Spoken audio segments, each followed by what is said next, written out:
Hi, Mark Macomber here for Dimensions, and welcome to our show today here at ACTV.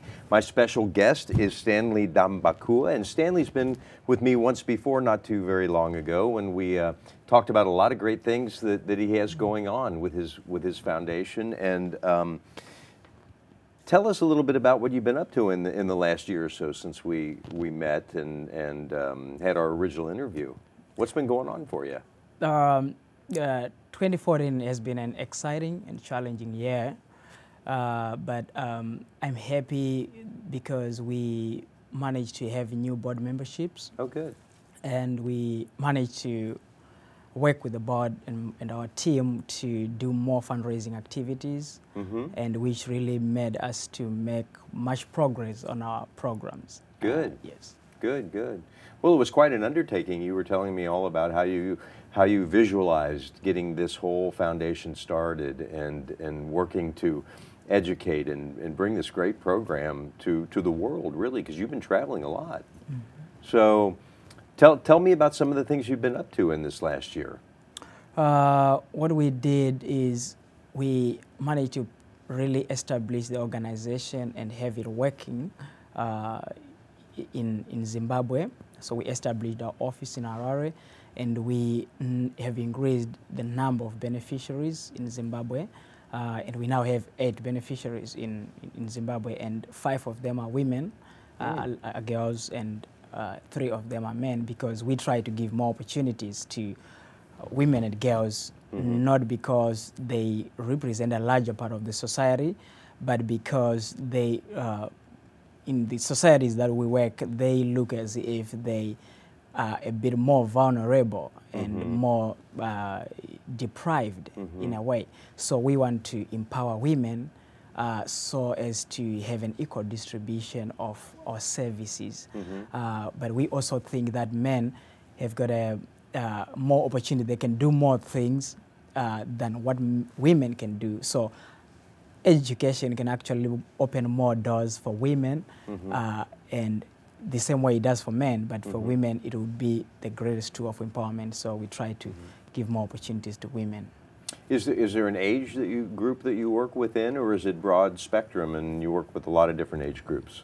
The age groups that we are focusing on now is in the elementary. So we try to take people who are still at primary or elementary and secondary. The reason being that we want to, we really want to see that we have taken them here and they are now here. Sure. So we want to groom them through our leadership program, which this year I have improved it. I'm launching what we call the Africa Global Leadership Program. And I'm trying to work with more universities so that we can deliver that program by training young leaders, young business leaders who are just like me, who have started enterprises and enterprises that are actually succeeding. So by doing so, we train them, we mentor them, they become real entrepreneurs with a tailor-made leadership program. After that, we want them to come back to our communities and, try to mentor these kids and, help them grow and achieve their dreams. Well, this is such an exciting thing. What would you say was your greatest accomplishment this year? What do you feel the best about? The greatest accomplishment was, I think the best for me was really going with my team into the community, visiting parents and their beneficiaries, and really getting to see how they live and how they go through life every day. And I actually got to realize that there's a deeper understanding of poverty, or how people live when you really get into their society. Because if I'm here or if I'm in my office, I have a different understanding of poverty than what I have when I go there. So we went there, we socialized with them, we ate with them, we discussed with them, and it was a joy to really have parents share about their life, and they were really grateful of what we are doing, and we actually got to see how our support is helping them to change, is helping to change their lives. So you can really see that, okay, yesterday they were like this, but because of our support, they are now here. So your primary focus is in Zimbabwe? Not really. We do work in South Africa, and in Zimbabwe. But in Zimbabwe, we have felt that we have a little bit of limited funds right now to work, to really do the same progress in Zimbabwe and South Africa. Because in South Africa, we focus on, sending people to university because we feel that the government is doing a better work, a better effort on primary and secondary kids. So we try to find those who are not really able to go to university, because that's the biggest challenge in South Africa, really. So we give them an opportunity to go to college. And in Zimbabwe, some can still not go to school, and so we work with those statistical differences, and we try to provide for those. So different challenges depending on the demographic areas and et cetera. Yes. Well, that's great. I mean, that's really great. So what kind of new stuff are you looking forward to doing? I see that you've got a new program called the Rural Engagement and Support Forum, which you're going to be launching here in the next year or so. Can you tell us a bit about that? The Rural Engagement and Support Forum is it's something that is like a community engagement and participative leadership initiative. So what we do with this program is we are trying to engage the people that we help and the people that help them. So this is like a connection that we're creating, and we invite the corporate community, we invite parents and their beneficiaries, we invite sponsors, donors, and interested parties, and we gather on a one-day event in a local rural area, and we say, this is what we are doing, and how can we find new ways of working together and improve this program. And I will be showing them that this is the kid that I talk about when I say they walk 10 kilometers to get to school. This is the kid that I talk about when I say we are giving them living expenses. And we don't want to be the people who are going to do research and bringing information to the people. We want to get an opportunity where everyone who has put their dollar, they come and they are really seeing that these are the people, this is the environment, so they get a deeper understanding of what we do, and we work together to address the problem. And is that still focused in South Africa? Is that where that's going to happen? That's going to be in Zimbabwe. In Zimbabwe. But we switch communities from year to year, but it's for the moment, I'm going to start it in Zimbabwe. Which is close to home, correct? Yes, which is close to home. Yeah. Well, that's great. I mean, I mean, education is so important, obviously, and as you say, you try to get kids when they're a bit younger to start educating them and teaching them leadership skills and making sure that they're educated well, because obviously through that program, then they have a better chance to escape the cycle of poverty, and it's such an integral function. Can you elaborate on that a little bit with regards to the younger kids that you've been working with, and how they're responding to the programs, and how they're growing and okay, I would say the response is quite impressive from my judgment, because we chose people who were disadvantaged but who had the potential. So what we are actually doing is accelerating their potential, and in this coming year, I'm trying to see how much we can spend more on them by, just a single trip to visit a college or university. To me, it's like something that would inspire a young kid. Sure. So we are telling them that this is where you're heading. If you accomplish what you accomplish, you're going to come here and do a degree program. And I'm finding it really working, because some of they're actually getting people we follow up. Have you gone to school? Which challenges are you facing? And the school gives feedback to us, more often. So we are this constant and frequent communication between parents, beneficiaries, and us makes sure that we keep them at a level that makes them to succeed. Because somebody who has been, these are people who have been probably been demoralized. They've thought that okay, there's nothing better in life. There is no hope. And now what we are trying to do is to show them that there's hope. So we follow up, and by following up, I think recently we had, there's a graduation a prize giving day ceremony that I was invited. I couldn't attend it, but I heard that some of our students were receiving prizes because they had succeeded. Mm-hmm. So to me, that's like a success story which I look forward to document. But you know, so far so good. Mm-hmm. Everything is like good, and I really look forward to continue and to make the program grow. Sure. Just curious, what is the process like to qualify young people to become a part of your program? What kind of process do you go through to, say, qualify them or get them included in the program? The process is quite, it's a little bit complicated because we really want to, we have a lot of people who want to benefit from our programs, sure, and we try by all means to choose the best. Sure. But now what I look at myself is, the first is locational disadvantage. Mm-hmm. Are you staying in a disadvantage, in a marginalized area? Mm-hmm. Number two, I look at something like a life story. Mm-hmm. Because, you know, the strange thing is that I have seen some people who stay with rich parents, but they are being abused. They don't go to school and they don't have access to education. Right? That's a disadvantage which every support initiative would come and say, we can't help you because there are a lot of cars parked at your house. Mm-hmm. So I'm not taking that approach. I'm trying to understand someone's life story.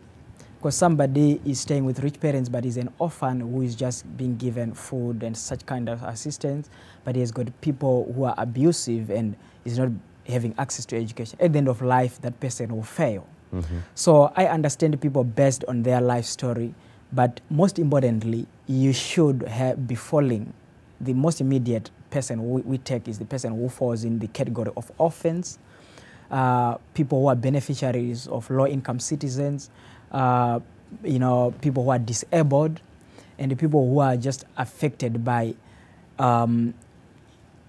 differences that make them to be segregated in a community, such as, you know, albinism. Mm-hmm. And people who are generally, you know, in circumstances that are probably good, average, or low, but that do not have access to education. Mm-hmm. So that criteria is the immediate criteria we look at, but it comes back to the life story. What is your life story? What can you really show us your level of disadvantage? Mm-hmm. Someone is poor but is able to go to school, mm-hmm, so is not going to fit in our category. So mm-hmm, we really look at people who are disadvantaged based on their personal story and on the categories with which we choose people. Is there ever a condition where you work with people with disabilities? Or is it primarily just people who are disadvantaged? We do work, right now I don't have, you know, the people that I'm working with who are disabled, mm-hmm, but, you know, our policy allows mm-hmm us to work with everyone. So we work with people who are disabled as long as they have the skills. Mm-hmm. But right now we don't really have the capacity to carry a weight of employees and all that. We have few people. But then we work with the disabled, mm-hmm, and we do save the disabled. Mm-hmm. So we fall into... Good. Very inclusive then. Yes. Yeah, yeah.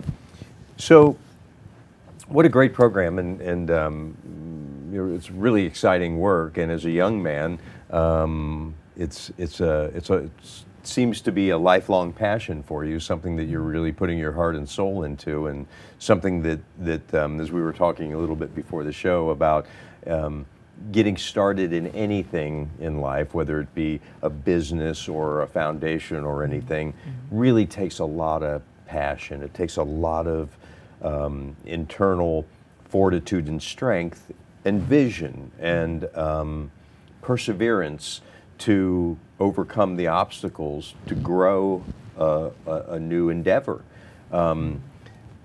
So now that you've been doing it for about a year or so, you feel like you're making really, really good progress, and things are really coming along. And it's, as always, it's a growth process, and so you feel really positive about that, and things are starting to get some momentum behind it. That's all good. Well,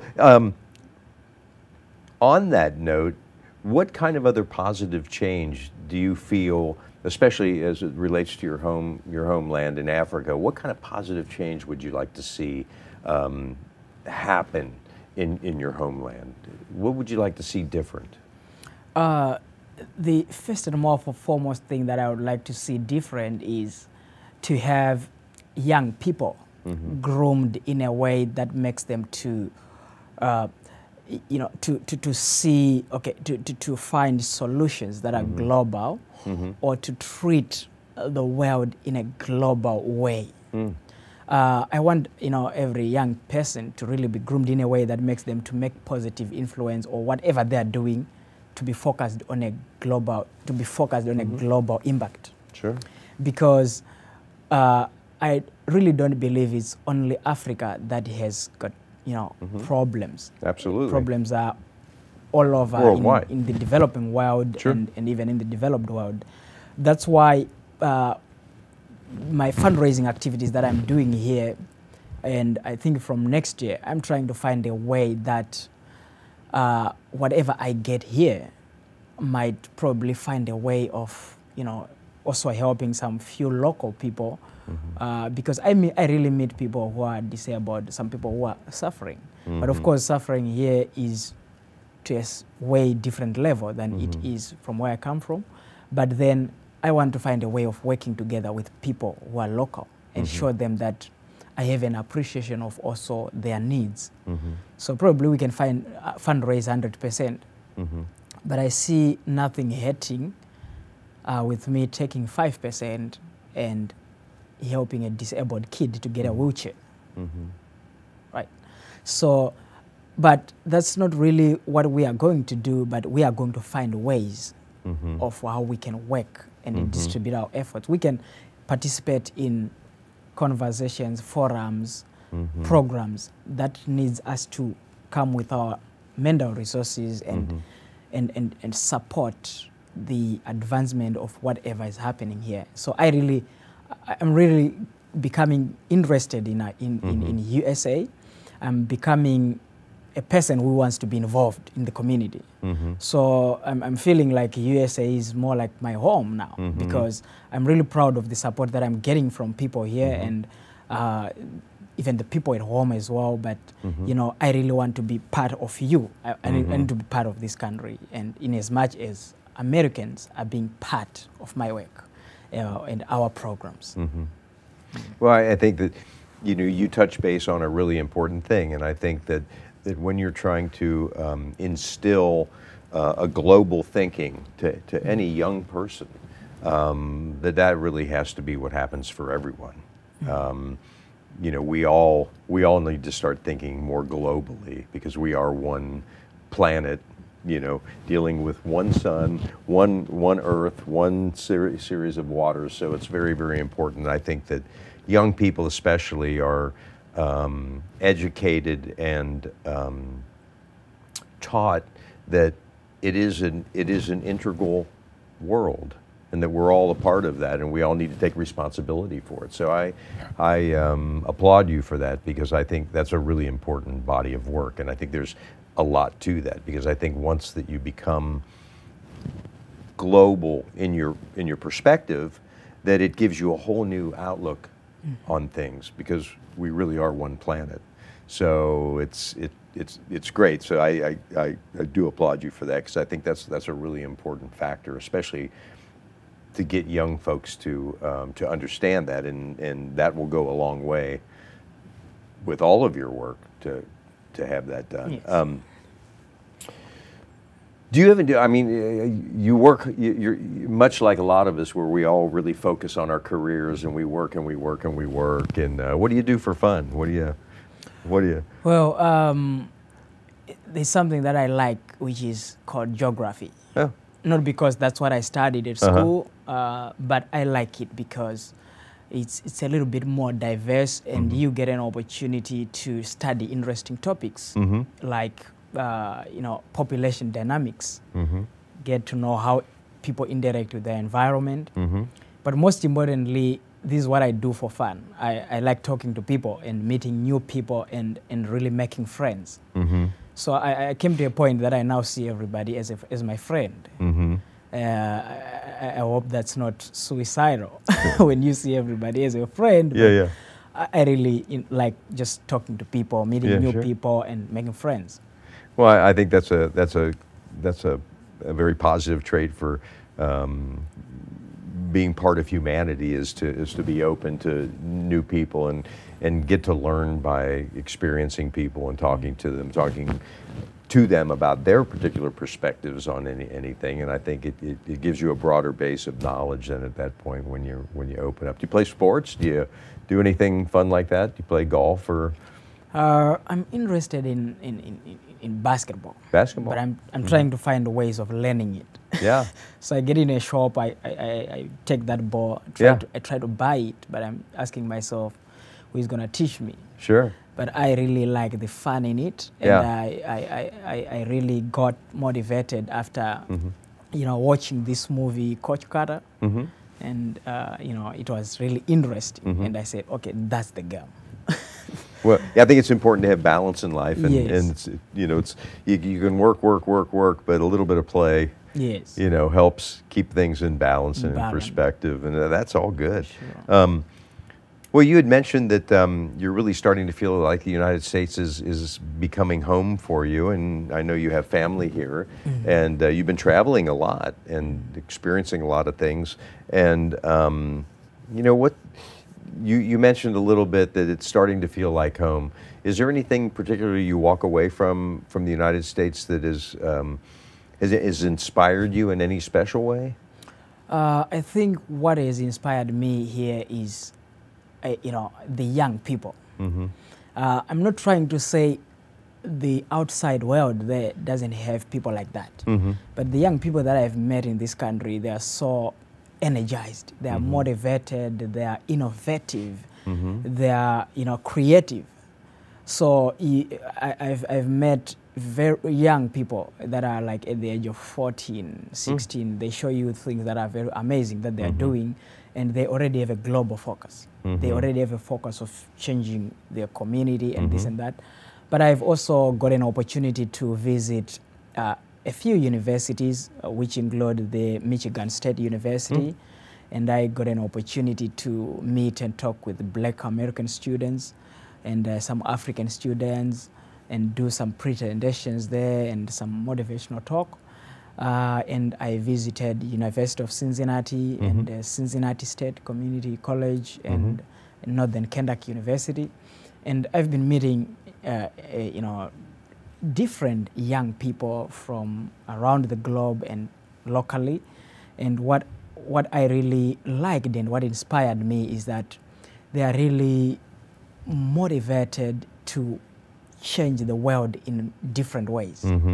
Somebody will tell you that I'm a poet, I'm an artist, I'm a singer, but they don't see themselves in a classroom or a theater where they are doing that singing. They see themselves changing the world out there. And that was really inspiring, and I was really saying, okay, if young people are doing this, this is what we want to see everywhere. So, but one more interesting thing that inspired me is the exchange programs and study abroad programs that are being done between universities in USA and some universities in Africa. It's something that is really interesting because it's giving people, while they're still young, they're getting an exposure of what's really happening in the world, what's really happening in politics, in the economy, in development, in society. And that appreciation of differences in the world that they're getting while they're still young is all they need to have a mind that is focused on a global level. But also, it's something that I really want to see growing. I really want to see more universities doing these exchange programs.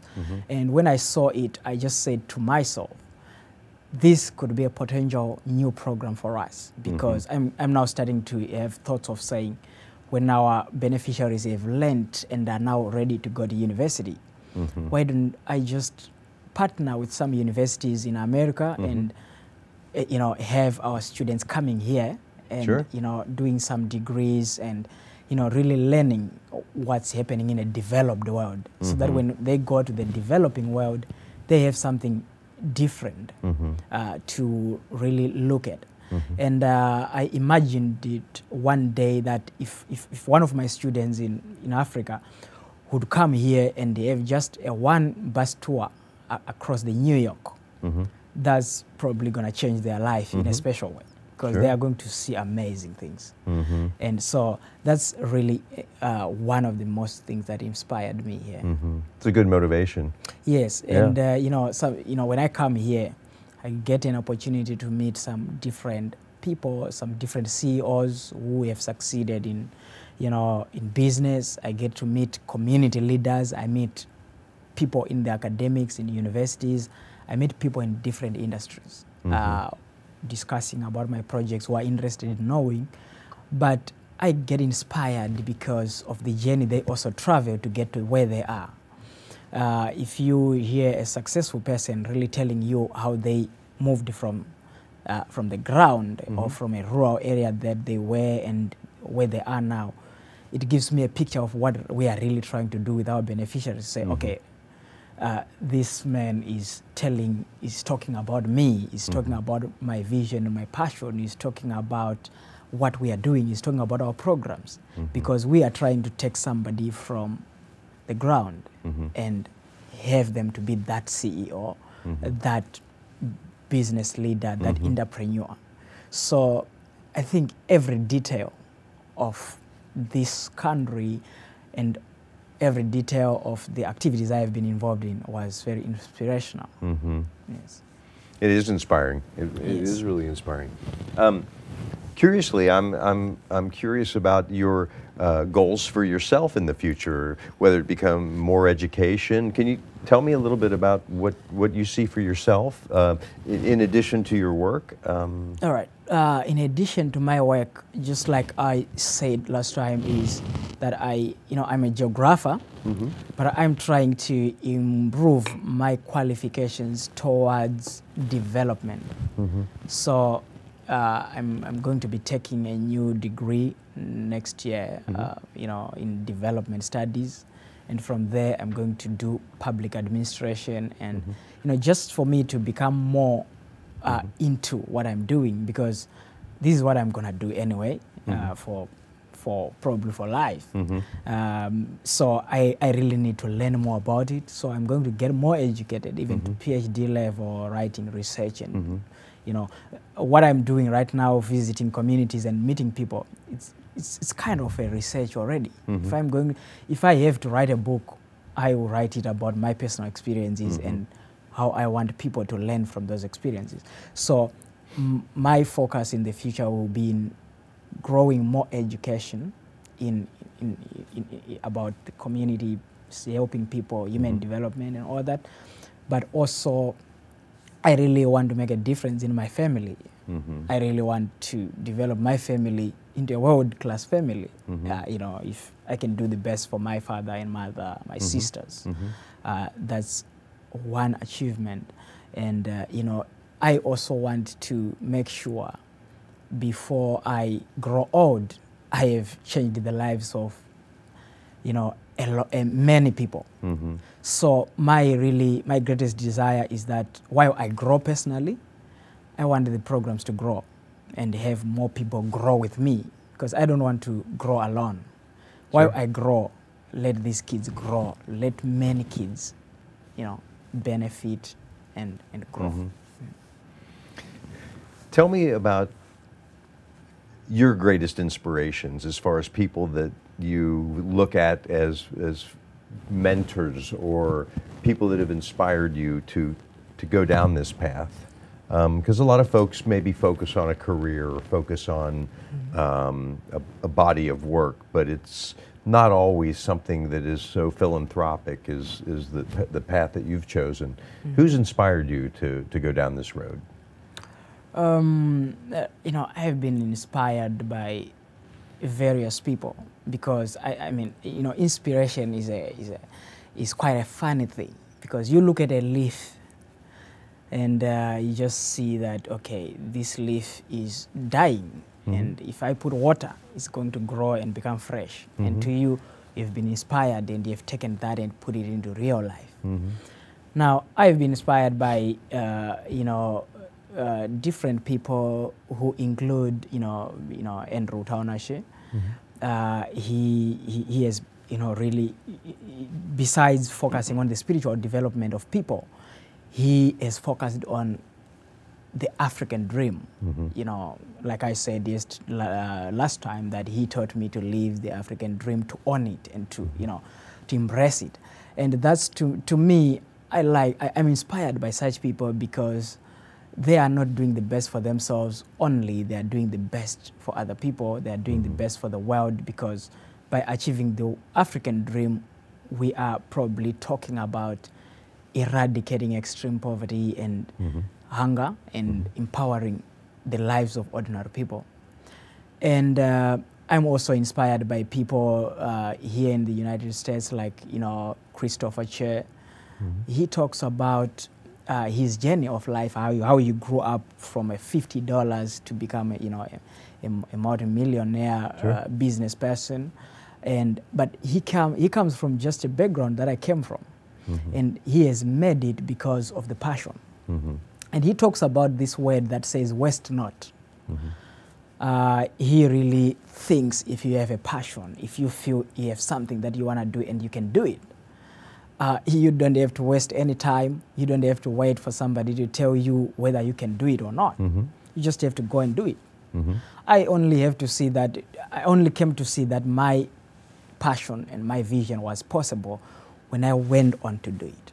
When I was still having it in the back mind, it was like a big mountain. Yes, it's a big mountain, but I'm there now. I feel every challenge, I feel every excitement. Why it's a challenge to tell people to say, this is our dollar campaign, put your dollar and a dollar can change your life. And getting people to understand and to support. Why it's a challenge, it's also an excitement when people have given that dollar and you take that dollar and put it to good use and see that, okay, these are the fruits of just a dollar.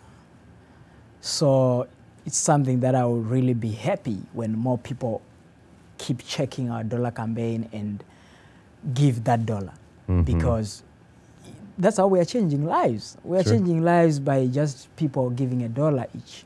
But if 1 million people give a dollar or share that dollar, we are going to send a village to school. And I can tell you that it's not about sending a village to school. One person, this kid, might be the next example of Barack Obama, might be the next example of, Christopher Che, might be the next example of a person like me who is also empowering people. So it takes one person. When you have done it well, it takes one person to change the world.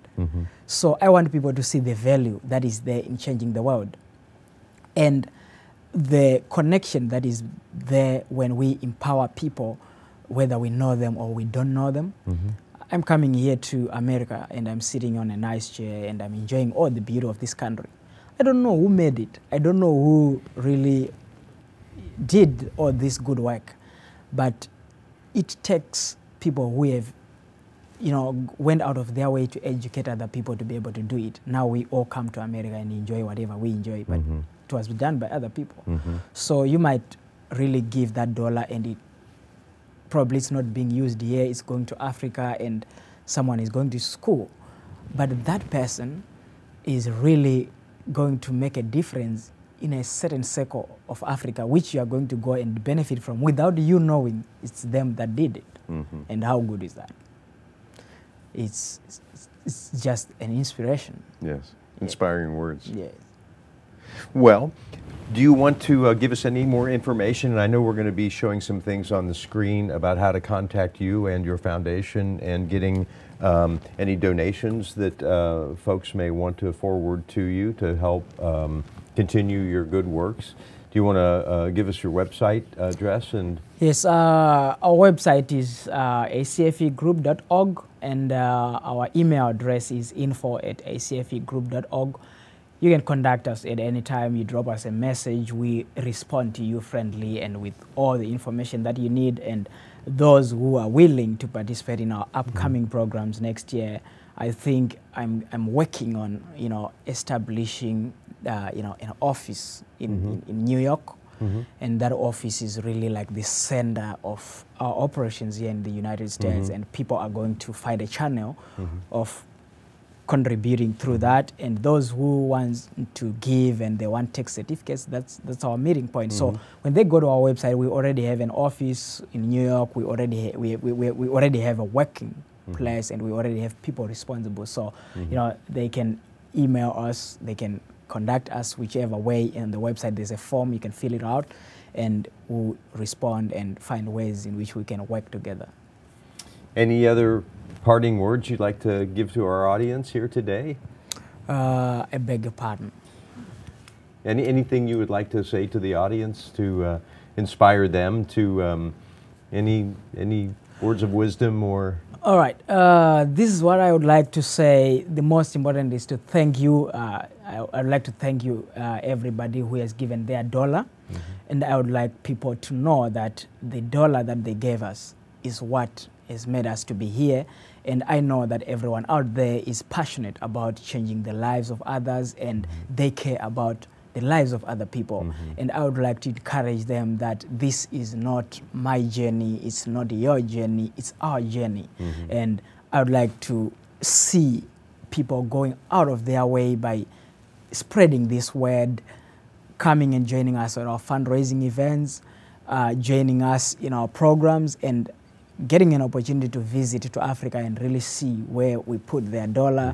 I would like to see people, you know, owning this program and saying this is ours, and you know, giving whatever they have. And if you don't have money, bring your heart.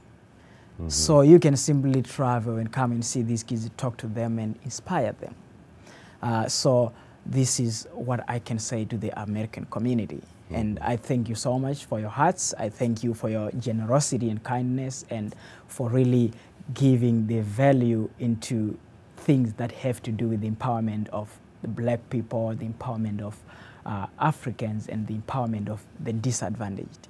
And I'm grateful. Well, congratulations on all your successes, and it's really great to see you again. I'm really charged up for you about everything, and Thank it's you. moving along really nicely, and it's nice to see your vision come to fruition. All right. So it's great to see you again, and I'm really glad you joined us today. Again, we will flash the website to get a hold of Stanley and his foundation and all his great works. I'd like to thank all you folks here at the viewing audience for viewing Dimensions here today in the special edition here with Stanley. So thank you for joining us, and please support this great cause. On behalf of ACTV, Mark Macomber here, your host, once again with Stanley Ndambakuwa, and his great The Future of Africa is in our hands. So please participate, ladies and gentlemen, and hopefully we'll be hearing a lot of great things about Stanley and all his good works here in the near future. And please participate and watch out for our next show, Dimensions. So thanks for joining us here today on ACTV, and hope to see you again real soon. Thank you.